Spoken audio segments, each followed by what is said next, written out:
Do we have a deck for you? Sneed is absolutely insane. He is an insane leader inside of Warcraft Rumble, and we're going to be breaking down the best deck for Sneed. I do want to thank Warcraft Rumble for sponsoring this video, allowing this channel to thrive and continue to create high value content for you. So let's go over the deck setup right now with Sneed, the leader. Lead with Greed is going to be the talent choice for him. It's going to definitely give him the most value by gaining 2 additional gold when Sneed before Greed triggers. Then we are going to have the Stone Move Torn with momentum after connecting with a charge. Immediately charge to a second time if possible. We are going to have some AoE with the Bat Rider. I would definitely get the Enchanted Vials, but I have not been able to get that yet. We have the Warsong Raider, become a siege unit, ignoring enemy minis. Then we are going to have the Griffin Rider with the +3 range. We're going to have the Bubble on the Murloc Tidehunters, and we are going to have the Cycle Rabid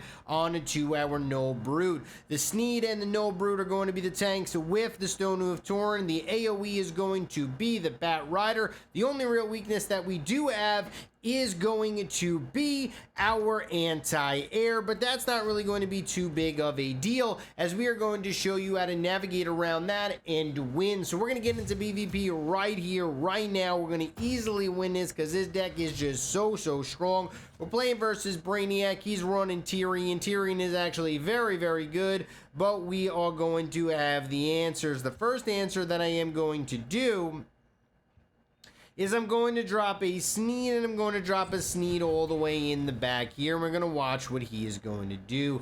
Not going to play anything yet. All right, so that's what he does. He is going to be going with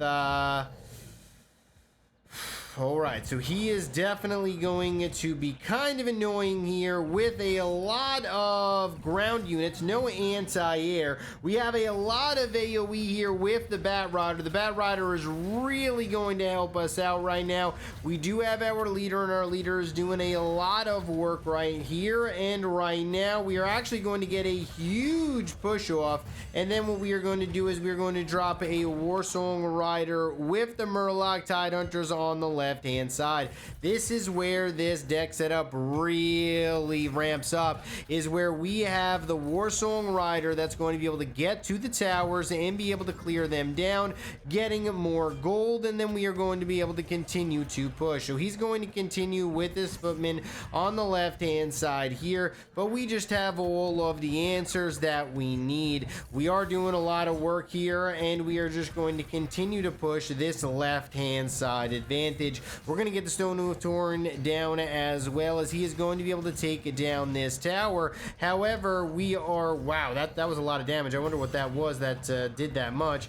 But we are just going to continue to put AoE onto his left-hand side. He's trying to really get this Abomination to do a little bit, but it's just not doing enough here, as we just have all of the answers, and that just looks like it's going to be it right now. There's just absolutely nothing he can do about this push. It's just such a strong deck, especially when you have it ramped up, as we can kind of just continue to push our units on the right side and the left side, and that's just going to be an easy GG right there. Not really breaking too much of a sweat with this deck in PvP. It's a very, very strong PvP deck because you have a kind of flow that you are doing with this deck. But however, now we are going to get into some PvE matches, and that's really where you're going to see the deck thrive a little bit more. So let's just jump right into some PvE here, and let's go over to this guy right here, and let's play. So this is what we are going to be doing right here, right now, and we are going to be able to show you how this is. This is kind of just a kind of a map where it's kind of easy for me to show you exactly how strong it is in PvE. There's no real like crazy things that happen as we are going to get down our Stone Move Torn here, and as you can see, the levels are the same, so there's no level real discrepancy here, as we are just slowly taking a lot of damage onto our tower to lead this off. But here's the difference: we are going to be getting a lot of value and a lot of pressure onto his tower here. We also need to make sure that we get anti-air with this. I know there's one Murloc Tidehunter, but it is not going to be enough. We do get just enough here with our Griffin Rider, and that's going to be some pretty good value as we really need to clear out his units, as we are doing a lot of damage to the siege units. One Sneed before greed does trigger here. That's going to give us a lot, and now we can really press the advantage here. We are going to get this going down here on to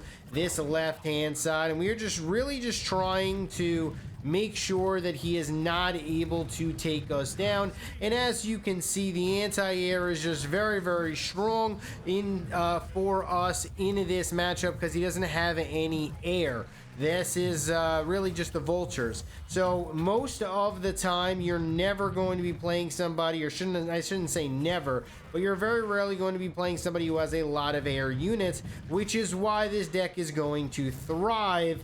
And the really only weakness is versus units that are going to be in the air. So we are really making sure that we